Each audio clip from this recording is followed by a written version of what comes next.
I designed this house. It's 24 feet long, 8.5 feet wide, for an individual, for one person. And so, in terms of what I love about this house, what I'm going to call the living area here, I mean, just the windows, the way that this space feels when you're sitting, on this sofa. I mean, it's alive. And looking from, I know you can't see it from your vantage point, but as you look, if you're sitting on this sofa looking at the rest of your tiny house, I mean, you see a pretty nice looking house and it's open. So I really like the open space. I like the amount of glass in here. And as you look at the functionality of this room itself, you'll see the workspace area here with the walnut butcher block, the eating area that's all integrated into the build, the white that we do standard on our walls and our ceiling really adds to that open feeling of this tiny house. So, I think that it's just the openness of it, the feel. I mean, there's a zen about this space. I think that you got to be in it to feel it. So I think that, one of the things is not to feel squeezed in or feel that, I've got to turn sideways to walk through my tiny house or feel like I'm going to bump into something. You need to be cognizant of the spaces, the turnaround space, where I'm putting my sofa, how much room I need in front of that sofa to get in and out, or to put a side table in.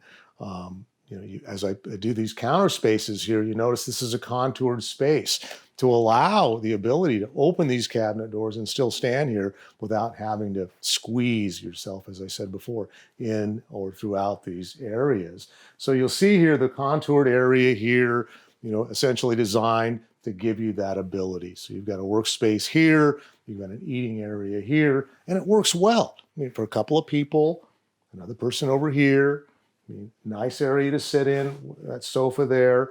But just being aware of how much room you really have to physically get around.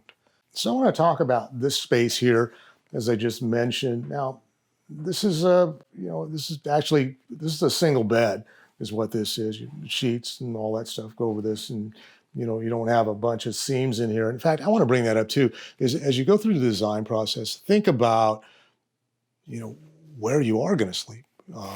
How's that going to work? In some cases, there are sofa sleepers that fold out, that pull out.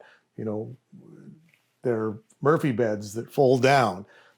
Think about how much room that's going to take in order to get around, in order to set your bed up or break it down or get in and out of it. So in this case, as a single bed here, fits perfectly in this space. I designed it for exactly what we've got right here. In your case, it may be different. Maybe you need something bigger. Maybe it's something smaller. Maybe you need to integrate or build a platform that you'll have custom built sofas or cushions that go on top of it. And I've seen that done quite a bit.